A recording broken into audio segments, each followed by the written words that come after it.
ម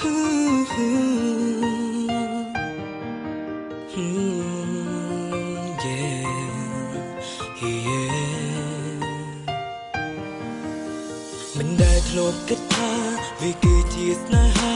ចង់ចាប់ផ្ដើមធម្មតាជាមិត្តនឹងអូនលឺថតរូបអូនទុំតែបើជាជាប់ដល់បេះដូងអារម្មណ៍ស្នេហ៍មានលើអូនក៏កើតឡើងរៀងរាល់ថ្ងៃមិនដែលគិតថាពួកយើងអាចខ្លាចជាសង្សារគ្រាន់តែជួយចេះគ្នាធម្មតាមិនលើកពីមើលចង់ថាស្នេហ៍អូនតែមួយបាយនេះយាយមុនលបពីនេះពីនោះមិនចង់លះបង់ទៀតទេយើងស្រឡាញ់គ្នាបានទេចម្លើយអ្វីក៏បានដែរក៏បងព្រមតទូទោះជាចម្លើយយ៉ាងណាក៏លោជាងមិនបានសួរអូនឮតែសួរថាបងស្រឡាញ់អូនណាដឹងទេForever with you baby my love yeah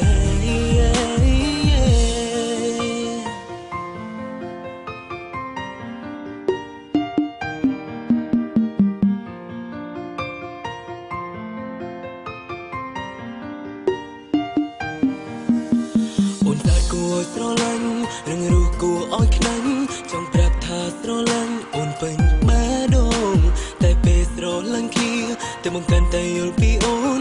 ស្រឡាញ់បងខ្លាំងជាងដែលបងស្រឡាញ់អូននឹងទេថាបងមានសេចក្តីសុខប៉ុណ្ណាដែលមានជីវ៉ាតែងតែនៅក្បែរនឹងរូបបងចង់ឲ្យដឹងច្បាស់បងមិនដែលគិតថាពួកយើងអាចមានថ្ងៃនេះតែថ្ងៃមួយអូនចង់បាយអូនមិនចង់ធ្វើសង្សារមិនមែនជាក្តីប្រាថ្នាថានឹងនៅបែបនេះរហូតអូនថាអូនចង់ចាក់ចេញដើម្បីបំពេញអនាគតឬបែបនេះបងឈឺចាប់ខ្លាំងណាស់ដឹងទេអូ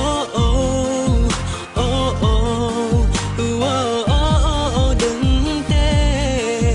អូ my love yeah បងចង់សួរអូនថាគុំចាចេញបានទេនៅស្ដាប់ពីខ្លាំងដែលបងចង់ប្រាប់មាមេ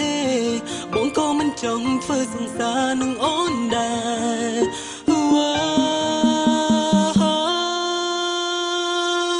រៀបការនឹងបងបានទេរៀបការនឹងបងបានទេចម្លើយអ្វីក៏បានដែរក៏បងព្រមទទួលទោះជាចម្លើយយ៉ាងណាក៏លោជាងមិនបានសួរអូនឬតែសួរថាបង